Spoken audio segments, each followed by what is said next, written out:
Hi friends. You may have noticed that today's video might get a little bit extra because in today's video we will be playing with the new Alyssa Edwards palette.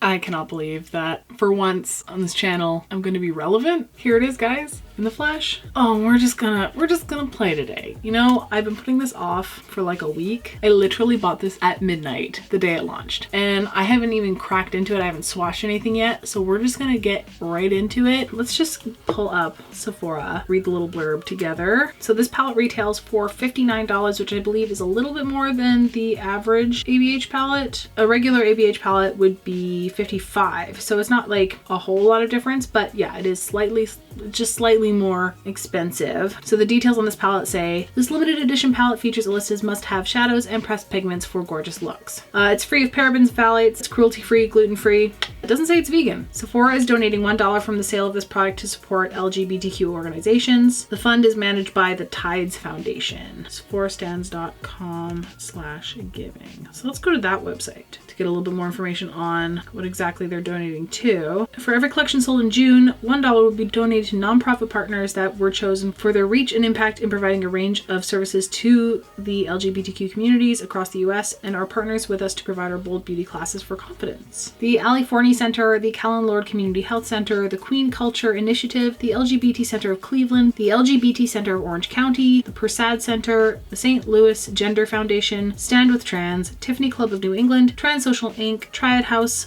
/ Life Ties, and Utopia. And our amazing brand partners will be supporting 7 organizations with the sale of this collection at Sephora. Proceeds will be directed to GLSEN, New York City's Lesbian, Gay, Bisexual, and Transgender Community Center, Stonewall Charity, LA LGBT Center, the Sage Foundation, the Trevor Project, and LGBTQLA. That's amazing. All the links to each of those charities is on sephorastands.com/giving. Before I even peel off the sticker on the mirror, let's zoom you guys in. Let's just get started and start playing with some eyeshadow or pressed pigments because they're legally not allowed to say they're eyeshadow. All right, ready? I knew that was gonna fucking happen. So obviously it comes with a brush. People like to shit all over these brushes, but like, honestly, they're really nice. I still have one from the Modern Rent that I use frequently. So like, don't hate on the brushes. They're actually really good. So, oh, hell yeah. That's some fucking good shit right there. Oh man. There's a whole shit ton of mattes in here, which is the thing that made me buy it because so many colorful palettes will only just do these sort of bright shimmery shades as opposed to a matte shade because mattes are traditionally, I think, harder to formulate well in like bright colors. I'm most excited about these 3 shades right here. They just look so bright and so beautiful. This one here too. So I might do more than one look for this palette. I might do a couple different videos. There's just so much to explore here that I can't possibly use all of them in one look. There's like all these other nice neutral shades too. There's like a white, there's a black, this really nice sort of warm, peachy, neutral beige color. And I think that was the whole point of this palette, was to make sure that like you could do a whole lot of things with it. That's kind of the point, I think, of all palettes, really. I mean, palettes became a thing because everyone wanted something they could hold in their hand that gave you a guideline of what you could do with your look. I'm sure before that, like tons of makeup artists just like bought a bunch of single shadows, threw them in a magnetic palette, and like you built your own palettes. But now so much more of the population wants to play with makeup. I think it is more serviceable for the every person to have something put together for them. You know what I mean? So anyway, I'm gonna stop rambling. I don't know if I'll swatch because like you've seen swatches already, so we don't need to do that today. But what we do need to do is have some mirror peel porn. Everyone collectively be satisfied together. Ready? 1, 2, 3.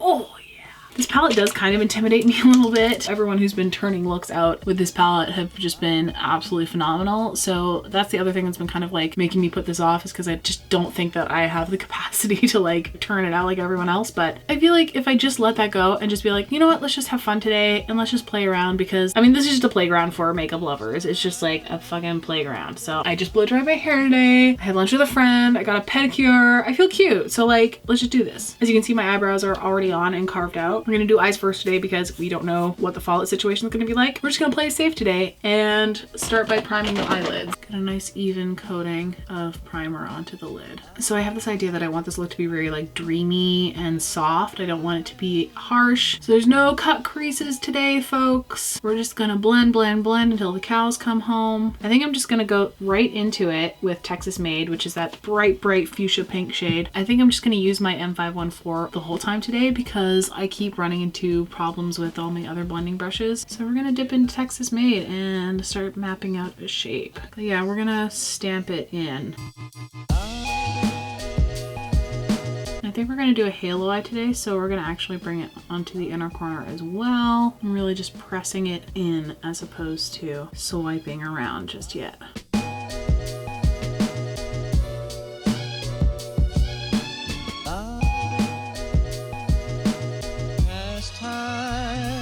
And then with whatever's left on the brush, I'm gonna start blurring the edges out with circular motions. So far so good, folks. That was easier than I was expecting. So now I'm a bit nervous. I want to see what happens when you mix this really deep purple with this fuchsia. Let's find out. From what I understand, matte purples are really hard to formulate. So I'm very curious to see how this performs.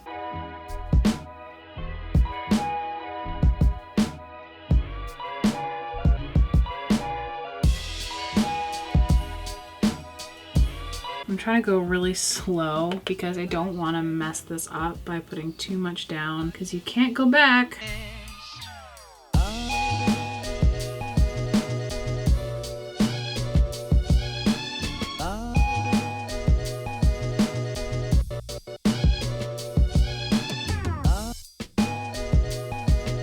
So far so good. Nothing crazy's happening, but I'm taking it really slow. And then I'm gonna dust off the brush a little bit. I use a little color switch in between the brush. I'm just gonna start trying to blend those two together. Now you might find that you lose the first color you laid down in the middle of all this blending. Have no fear. I'm gonna dip back into Texas Made, tap almost all of it off, and reinforce the pink a little bit more.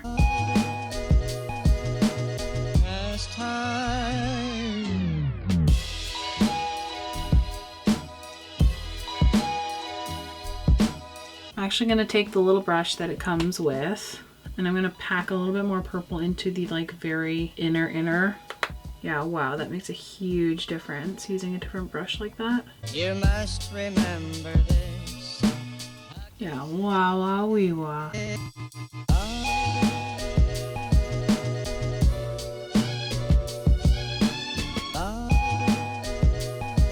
Yeah, wow, these mattes pack so beautifully. Okay, so before I blend myself to death, let's look at some shimmers. Okay, so the first one I want to go into is this metallic purple called DDG. I'm going to, first of all, dip into it with my finger. I'm gonna swatch it first. And then the other one I want to play with today is Beyond. I'm gonna dip into that with my other finger. They're really soft, by the way, to the touch. Oh yeah, good stuff, good stuff, good stuff. Yeah, good stuff all around, guys. Good job, everyone. Let's first dab a little bit of DDG just on the outer portion of this halo eye. Going on pretty well. It's feeling pretty subtle at this point. In the pan, it definitely looks like it's gonna pack a little bit more metallic punch than it is. But like, I like it. It's not like I don't like it. Now let's go into Beyond.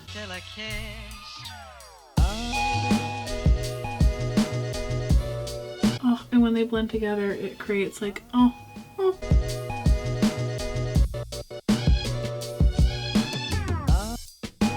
Trying to get a good blend between the two. All right, yes. So far so good, man. So that's, yeah, pretty much where I wanted to go with this one today. It's pretty simple. Halo eyes that you don't have to cut are always really straightforward because you just kind of have to go boop, boop, and you're done. So what I'm gonna do off camera is I'm going to get the other eye up to speed, do a base And then I will come back to finish off the eye, and you might see some brand new lashes as well. So I'm gonna do all of that and we will reconvene. Okay, oh, I need to dust off this nose bag. It's done. A new set of Likely lashes. These are the Batwings lashes. They are almost untraceable. Like, I can barely feel them on my eyes. By far, these are the most comfortable pair. I don't know what the difference is. I think it's because these are just so light. They're obviously very dramatic and long and wispy, but like they're just so light as air and they just feel so comfortable. And they just feel like I'm wearing nothing. Like, they're so light. Also, her new boxes are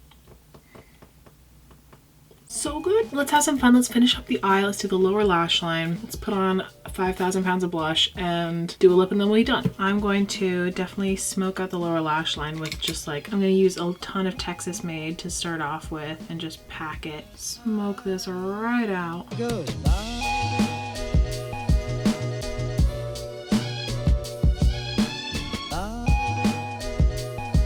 I really thought I was gonna have way more problems with these eyeshadows just because of how bright and pigmented they are. I thought maybe they would be hard to work with, but they're actually pretty straightforward. They blend into each other really well. They pack on, which is surprising. Like, the mattes pack really well. It gives me the feeling that you could probably pull off a really good all matte bright eyeshadow look with this palette. Okay, and then I'm going to dip into Believe.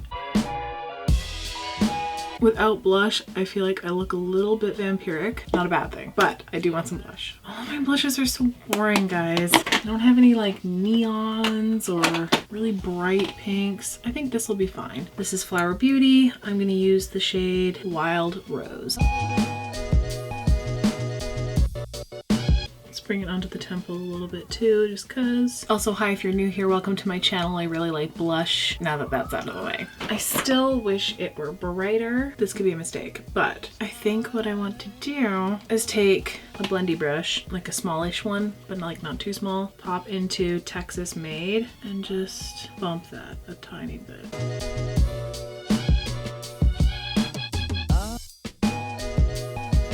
Yeah, just like sort of on the outer edge where it kind of like blends into the contour. Just like create a little bit more of an 80s vibe. Now all I need is a bit of highlight. I mean, if we're going on theme, then I guess Moonchild will be the one. Let's use Pink Heart. It's also the one I use the most.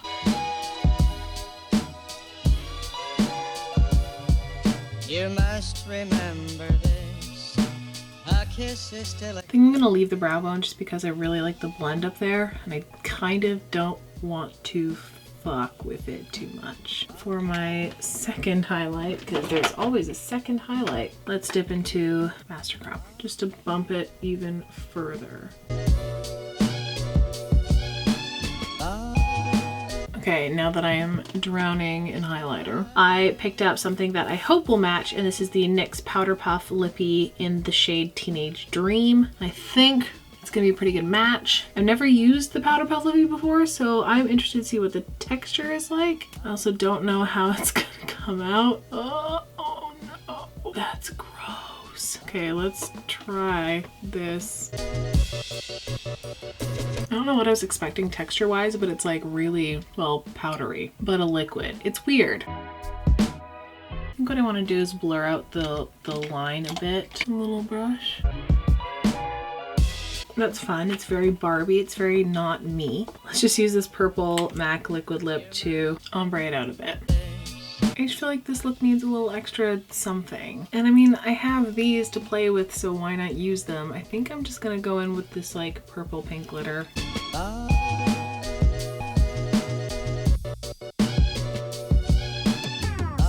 And now that we have glitter tears, I think the only thing left to do really is just seal everything in and put on some bottom mascara and call it done. I do feel kind of weird without freckles on. I will have to admit that. I guess I could put a few on.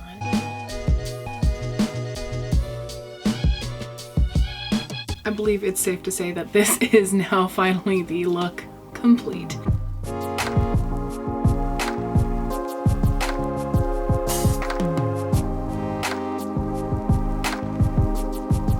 I have to say that I had the best time dipping into this and creating with it. I cannot wait to dive into it again. I will definitely make another video with the other colors. There's way too much to explore, you know, with the blue and the yellow and the neutral tones to not play with this some more. I might even just like turn this into a get the most out of your palette, because why not? It doesn't always have to be a palette that's like over a year and a half old. Let me know if that's something you're interested in, because I could definitely utilize this a lot more. This is such a good tiny toolkit. You've got a lot to work with here. The only thing that I wish was just packing a bit more punch was these two metallics, the pink and the purple, DDG and Beyond. I kind of just wish that they had just like a little bit more sparkle and shine and glitz. Maybe if I wasn't expecting that, I wouldn't be as like disappointed. It's not like I'm like super disappointed. I'm just, you know, kind of like, it could have been better. That MAC lipstick has like the absolute worst texture. Do not buy them. Oh, they just kick up on your mouth. It's awful. As far as all of the releases since Modern Renaissance, this is the only palette from ABH that has really caught my attention and made me want to stay up until midnight and buy it, you know, the minute it launches. So I want to see more stuff like this. There's tons of options online. There's tons of indie brands out there doing really fun, innovative things, but a lot of that stuff is really inaccessible to like the average makeup lover. So what I want to see more is stuff like this showing up at your drugstore. Like, I want to see this kind of fun, eclectic vibe happening more often in more accessible areas. But all in all, I'm really happy with the quality of the matte shadows. The ones I've used so far blend like an absolute dream. I know that's such an overused phrase here on YouTube in the beauty community, but they really do. It was so smooth and they packed on so beautifully. They're really soft, but they don't have pretty much any fallout. I could have done this look with my foundation already on and there would have been no issue. So all in all, I think I would recommend it if that's what you're looking for from this video. Also, it was just really fun to play with. It is now 11:22 in the evening, so I am going to sign off. There are some things you can do to help support this channel. 1, you could like this video. 2, you could comment whatever you feel like, as long as it's not mean or abusive. 3, you could subscribe to my channel. It would be fun for you and for me. There are other things you can do, like click the Patreon link down below in my description box. I added some new tiers if you want to, you know, become someone who gets more involved behind the scenes, wants to see a little bit more of that. I'm going to start adding some of that content in. So if you want to start donating at the $2 level, that's something that you could look forward to in the future. You could always follow me on other social media. My Instagram is at Madelaide, the same way it is spelled here. And my Twitter is at MadSuds, which is MADDSUDZ. Have an absolutely amazing and safe and happy Pride Month. And while you're at it, please be kind and be generous to everyone you meet out there in the world today. And hopefully I will see you on the next one. Bye guys.